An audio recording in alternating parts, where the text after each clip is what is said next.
Welcome, I'm Corinne Gaertner. I am a social worker and a bereavement specialist with Lifepath Hospice. We're going to talk about grieving through the holidays today. Whether you lost your loved one close to the holiday or sometime, anytime it can be hard during the holiday season, but especially the first year after loss can be particularly difficult. And I think this year, because of COVID-19, a lot of us are struggling with holiday time regardless, and if you've had a loss, whether several years ago or recently, it can be really difficult. So a couple things that I always like to tell the families that I work with when they've had a loss is to really think about what's important to you.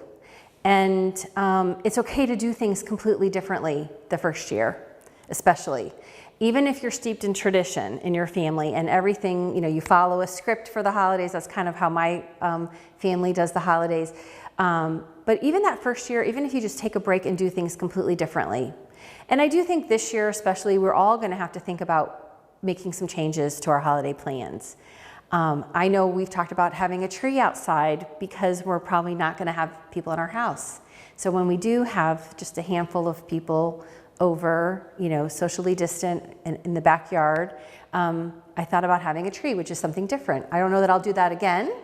Maybe I'll decide I love it and I'll keep it going. So that's the other thing, is sometimes you can create a new tradition out of your loss that becomes a part of the way you now celebrate a holiday to commemorate and memorialize your loved one. I think there's an author by the name of Alan Wolfelt, and I'm going to read something by him at the end.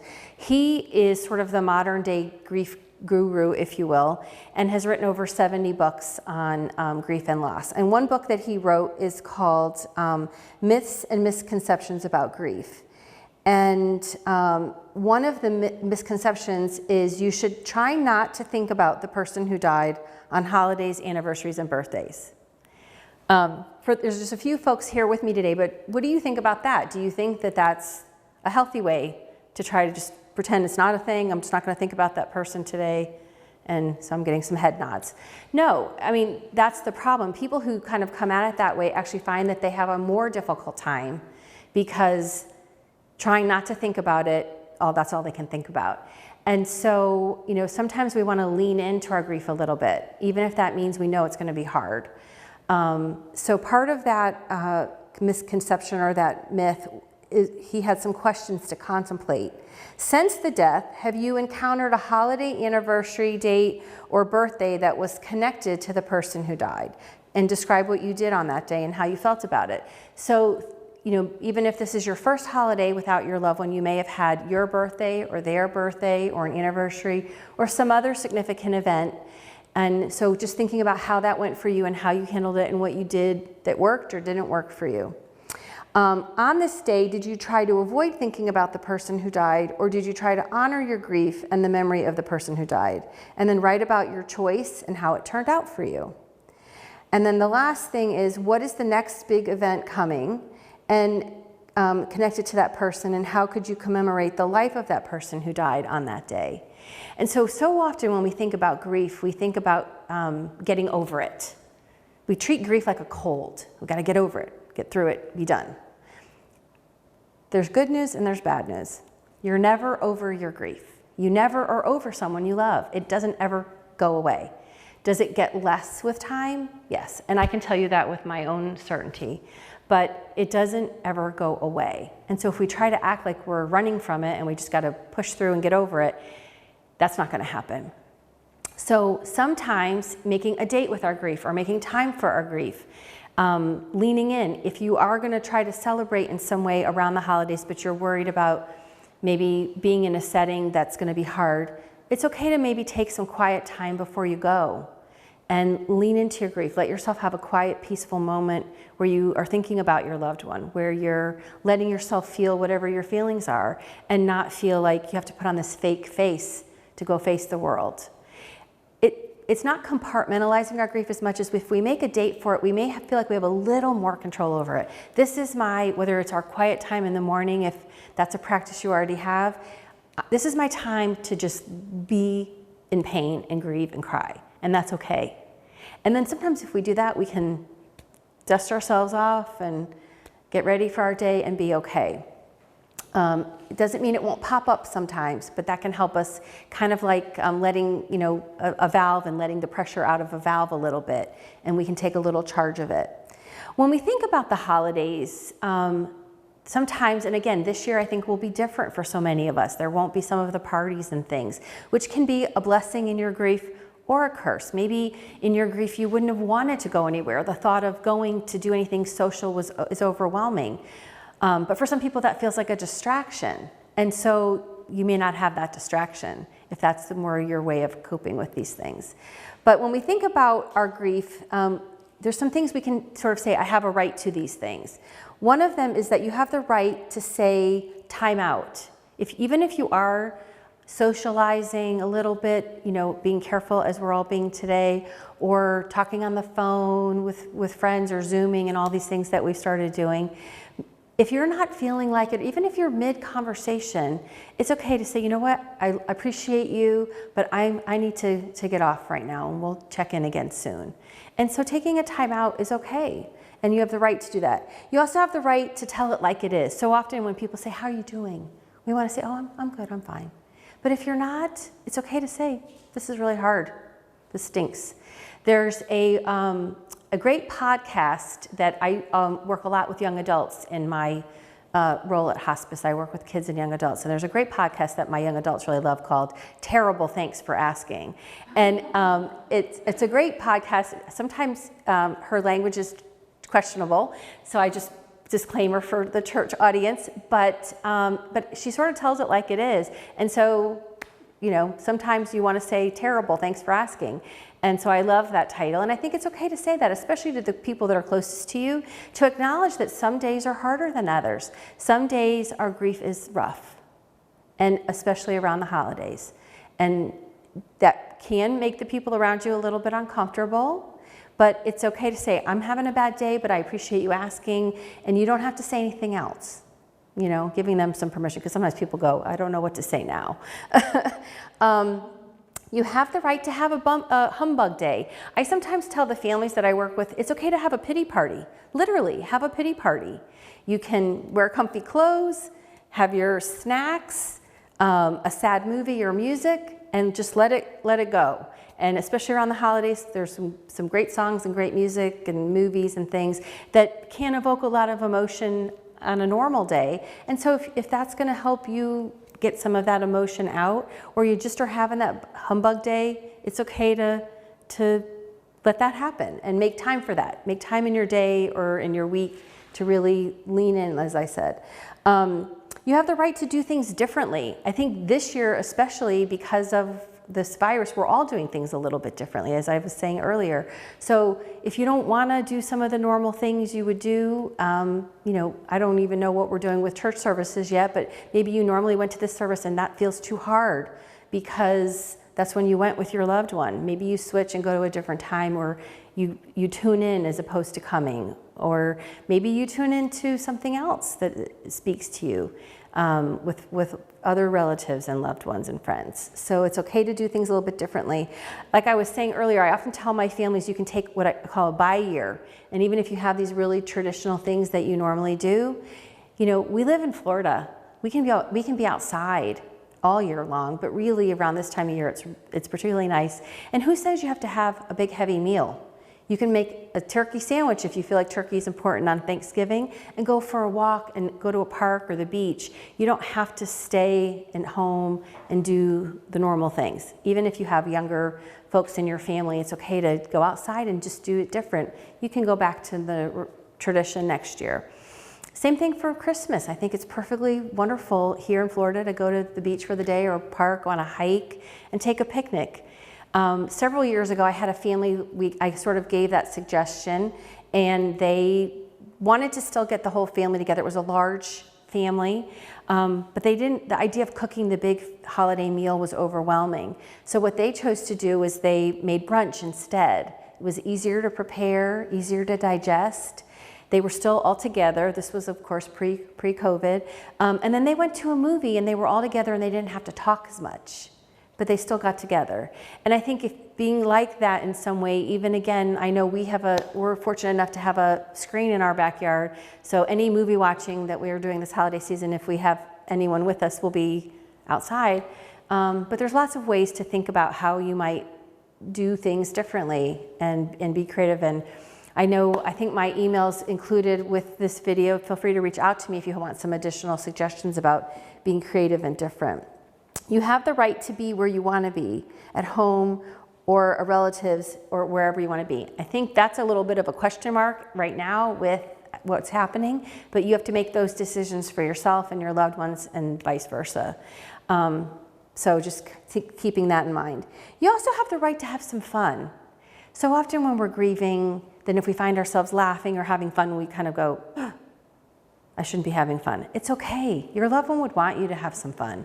You're going to have plenty of days that you're struggling. If you find yourself enjoying something and having a good time, that is perfectly acceptable and wonderful, and enjoy that time. You have the right to sort of change direction midstream. Maybe you are getting ready to call someone or do something in these different times, and then you just don't feel like it. That's okay. You can say, you know what? I really want to be with you, but I need to be by myself right now. I hope you understand. And even if they don't, that's on them. That's not on you. You have the right to do things at different times, like I was saying before with the church service or some other thing, like maybe having brunch instead of a later in the day meal and changing it up. And to get some rest and solitude. Maybe if you're grieving this year, that idea of just hunkering down and being home. I know some of the clients I've talked to during this time of coronavirus have actually liked that they didn't have to go back to normal life in their loss, whether their loss was from COVID or some other loss right around the beginning of this time. That actually helped them to be able to just be home and not have to re-enter the world. But for other people I've talked to, that's been harder. They feel like they're stuck and they can't really get out and talk to people, and that would help them. So again, grief is very individual. There's some common threads that we see, but every person's grief is different, and there's not a right or wrong. So even within your family system, somebody in your family may want more distraction, and you might want more solitude, and they may think there's something wrong with you, and you may wonder if they're okay, and it's really okay. There's not a right or wrong here. So just knowing that whatever feels right to you, as long as you're not impeding someone else's process, and maybe you can take turns. Like, I get that you want more distraction and I need more solitude, so how do we make that work so we both get what we need here?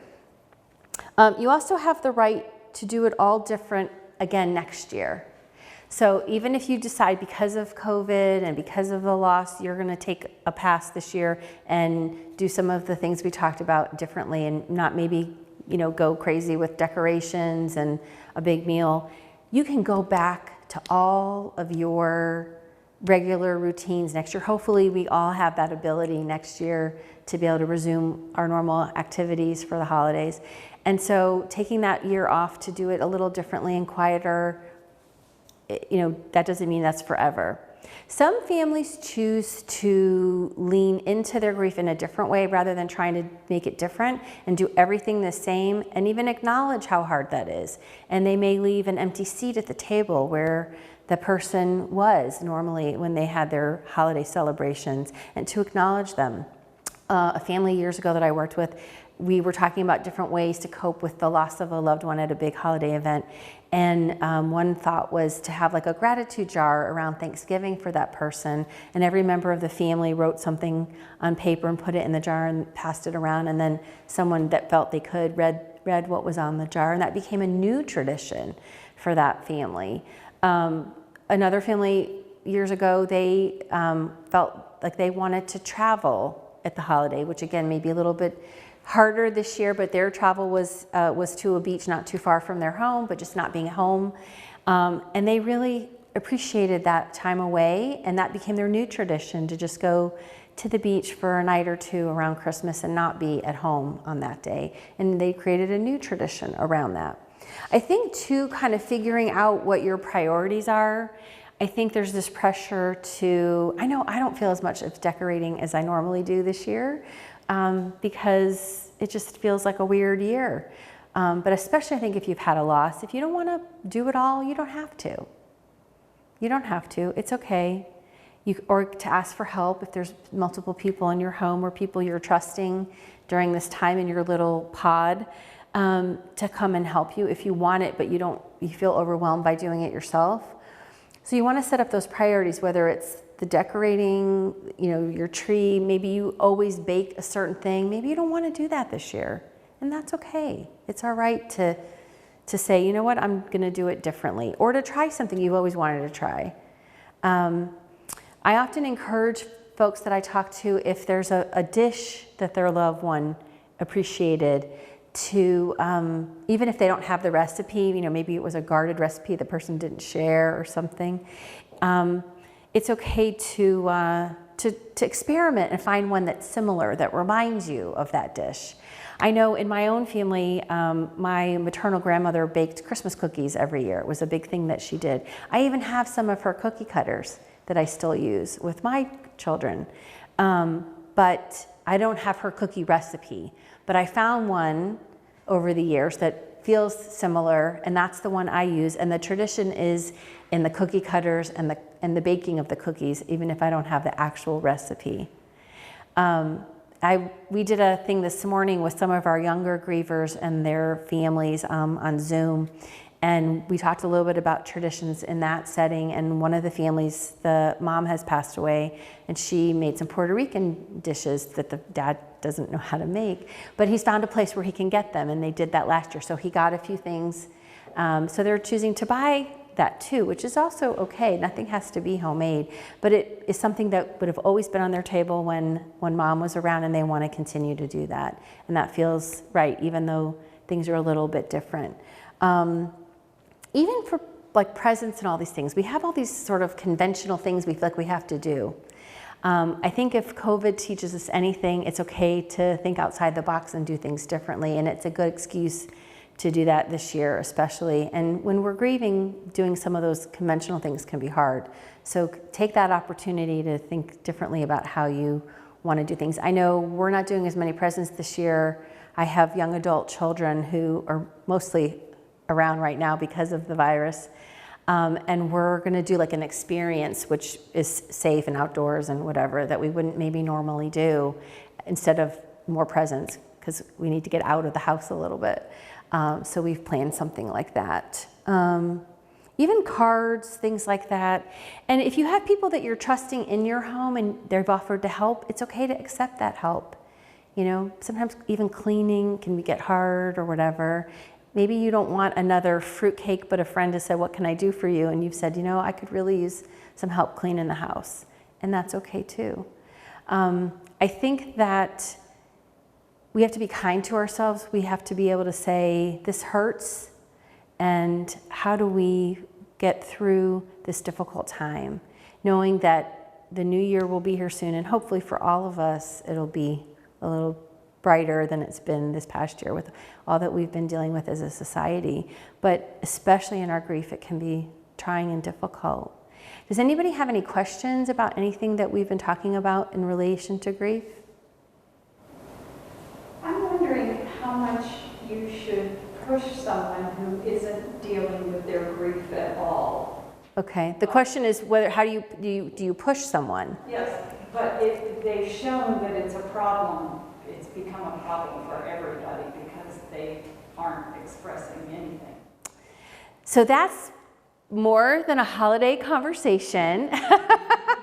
Because especially around the holidays, I think it's okay to take a pass. I mean, there's another, it's not an Alan Wolfelt book, but there's another book called It's Okay If You're Not Okay.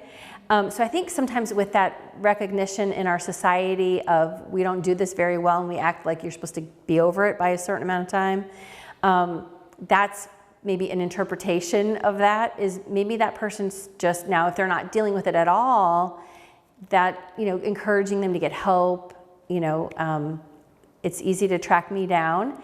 And I'm not the only person in my staff. Obviously, if you know me from church and you don't want to talk to me about this, I completely understand.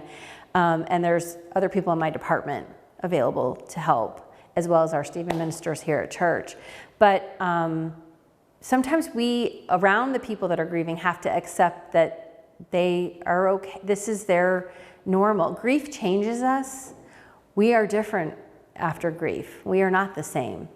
And that doesn't have to be bad. It's just different. It's okay to be a little different after you've lost somebody important to you. Definitely.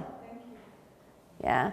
There's, I'm going to leave some of these in the church office for people who would like them. This is a little booklet, Grief in the Holidays, that Lifepath puts out.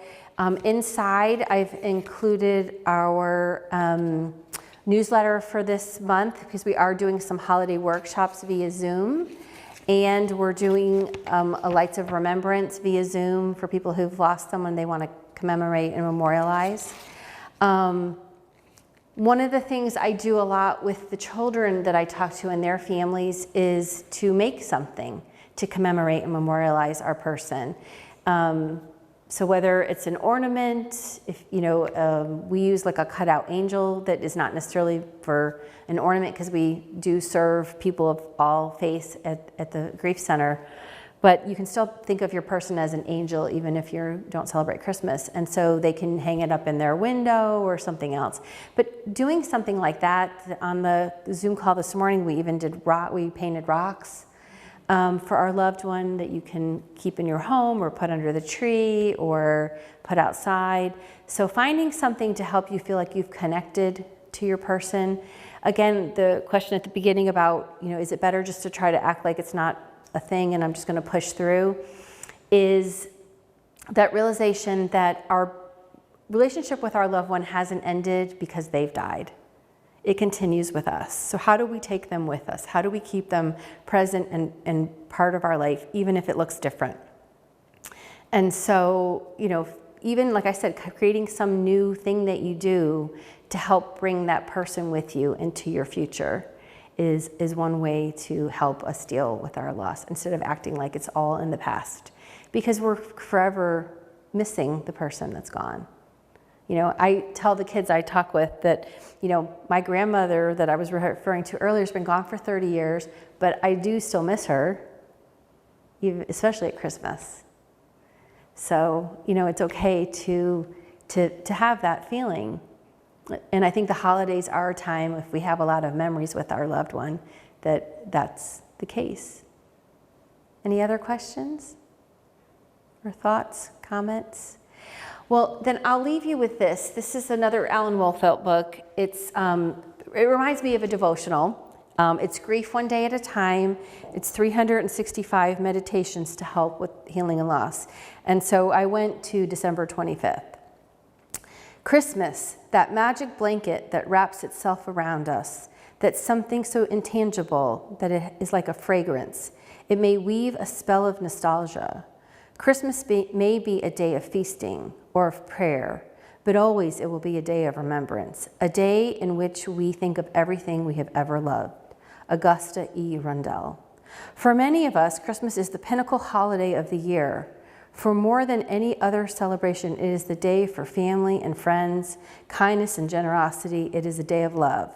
Whether we celebrate Christmas or a different significant holiday at another time of year, on our special day, we feel the losses that are so counterpoint to our love.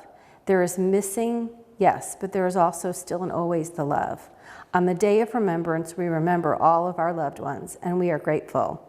Today, I will wrap myself in the magic blanket that is my love for you. I will express that love in ways you deserve. And I think that is the truth. I tell my kids that grief and love are two sides of a coin. And so the reason you grieve is because you love big. And in the beginning, it can feel like the grief is on top, and over time, we want to flip to the love and focus on the love. Thank you.